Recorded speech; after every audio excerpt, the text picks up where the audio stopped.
ஏமா பூமாலை, உங்களுக்கு கொடுத்த அந்த 10 நிமிஷம் முடிஞ்சிருச்சு.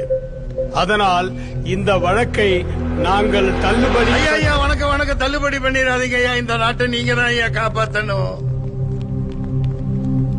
ஐயா தாமதத்துக்கு மன்னிக்கவும். நாங்க உயிரோட வந்ததே பெரிய விஷயம் ஐயா. இந்த எவிடன்ஸ் ஐயா கொடுங்க.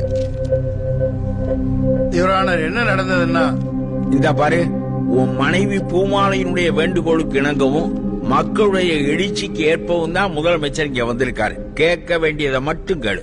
யுவர் ஆனர், இந்த தாய் திருநாட்டில் மூளை முடுக்கெல்லாம் மதுக்கடைகளை திறந்து அதில் விற்கும் மது 11 டிஸ்டிலரிஸ் மற்றும் 8 பிரேவரிஸ் முன்னாள் மந்திரிகள் மற்றும் இன்னாள் மந்திரிகளால் நடத்தப்படுகிற இந்த மது ஆலைகளிலிருந்து கொள்முதல் செய்யப்பட்டு வருடத்திற்கு 2 லட்சம் கோடி ரூபாய்களுக்கு மேல் வருவாய் ஈட்டியும் கூட வெறும் 60,000 கோடி தான் வருவாய் வருகிறது என கணக்கு காட்டப்படுகிறது. Your honour, exhibit 1.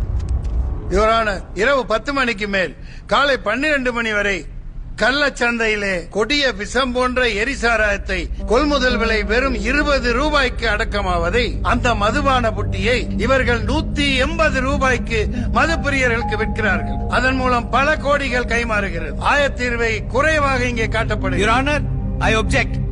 இதுக்கெல்லாம் சாட்சியமோ எந்தவித எவிடன்ஸோ இல்லாம ஓபன் கோர்ட்ல officers of our government accuse பண்ண கூடாது. அனைத்திற்கும் எவிடன்ஸ் கொடுக்கப்பட்டிருக்கிறது யுவர் ஆனர். மரியாதைக்குரிய அட்வொகேட் ஜெனரல் தெரியாமல் பேசுகிறார். இதோ எக்ஸிபிட் 2, சர்டிபிகேட் காப்பீஸ்.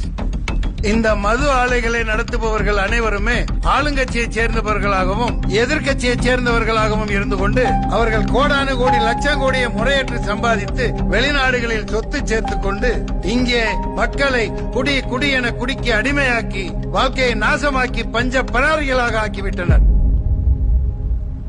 உன்னற்க கல்லை உனில் உண்க சான்றோரால் எண்ணப்பட வேண்டாதா என்ற வள்ளுவ பெருந்தகையை ஆட்சி அதிகாரத்தின் அடையாளமாக வைத்துக் கொண்டு ஆட்சி நடத்துகிற இந்த அரசு ஐயன் வள்ளுவனுக்கே ஆப்பு வைத்து அரசாட்சி நடத்துகின்றனர். இவரானர் மதுவை குடிக்க வைத்து மக்களை மடையர்களாக்கி வெறும் ஓட்டு போடும் எந்திரங்களாக்கி அவர்களுக்கு வாக்கு செலுத்துவதற்காகவே இலவசங்களை பிச்சையாக போட்டு அதன் மூலம் ஆட்சியை பிடித்து சரக்கில் வரும் வருமானத்தை அவர்கள் பையிலே போட்டுக்கொண்டு மிகப்பெரிய கார்ப்பரேட் நிறுவனங்களுக்கு அதிபதிகளாக உலா வந்து கொண்டிருக்கின்றனர் இவர்கள். இவரான மிஸ்டர் திருப்பதி, நீங்க பேசுனது எல்லாமே ஏற்கனவே செய்தியா வந்ததுதான். உங்க ஃபைனல் பாயிண்ட் என்ன? அத முதல்ல சுருக்கமா சொல்லுங்க. சங்கம் வைத்து தமிழ் வளர்த்த இந்த தமிழகத்திலே சந்து பொந்துகளில் எல்லாம் மூளை முடுக்குகளில் எல்லாம் இந்த சாராய சாக்கடைகளை திறந்துவிட்டு மலத்திலே மொய்க்கிற வண்டுகளைப் போல தமிழ் மக்களை மண்டூகங்களாய் வேலை செய்ய திராணியற்ற சோம்பேறிகளாய் மாற்றியதை தவிர வேறொன்றும் செய்யவில்லை. யுவரான சாராய சாவுகளில் இருந்து இந்த நாசமாய் போன நாட்டை மீட்க உத்தரவு போடுங்கள் யுவரானர். இதுதான் எனது கட்சிக்காரர் பூமாலையின் தாழ்மையான வேண்டுகோள். யுவரானர், மது விலக்கு முழுமையாக அமல்படுத்தப்பட்டால் கள்ளச்சாராயம் பெருகும். இப்ப மட்டும் கள்ளச்சாராயம் இல்லைங்கிறீங்களா முதல்வரே? 2 மாசத்துக்கு முன்னாடி 24 பேர் செத்தாங்களே, நல்ல சாராயமா முதல்வரே? ஆந்திரா பள்ளிக்கொண்டானிலிருந்து லாரியா எரிசாராயம் வருது. Good question. ஒரு அரசு 300 ரூபாய்க்கு கீழே யாரும் குடிக்க முடியாத நிலையை ஏற்படுத்தி எல்லா கதவுகளையும் அடைத்து வைத்திருக்கின்ற போது அடிமட்ட ஏழைகள் குடிப்பதற்கு வேறு வழி இல்லாமல் கள்ளச்சாராயத்தை நாடி சாகிறார்கள். இப்படிப்பட்ட கள்ளச்சாராய சாவுகளை நீங்கள் எப்படி நிறுத்தப் போகிறீர்கள்? மது விலக்கு திடீர்னு அறிவிச்சிட்டா நிறைய பேர் தற்கொலை பண்ணிப்பாங்க. எப்படி தற்கொலை பண்ணிக்குவாங்க யுவரான?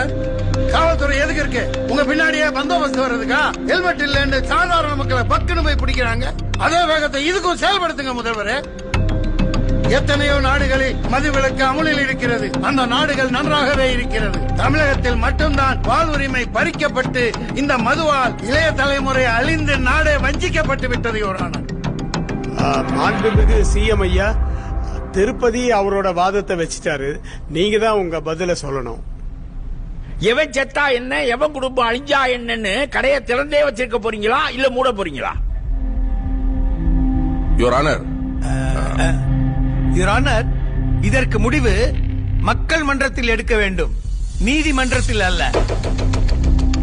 ஒரு பொங்கல் பண்டிகைன்னா இலவச வேட்டி, இலவச சேலை, இலவச கரும்பு, பணம், வெள்ள நிவாரணம், லேப்டாப், ஸ்கூட்டி, ஃபேனு, ஆடு மாடு, இப்படி எதை இலவசமா கொடுத்தாலும் வாங்கிக்கிறீங்க.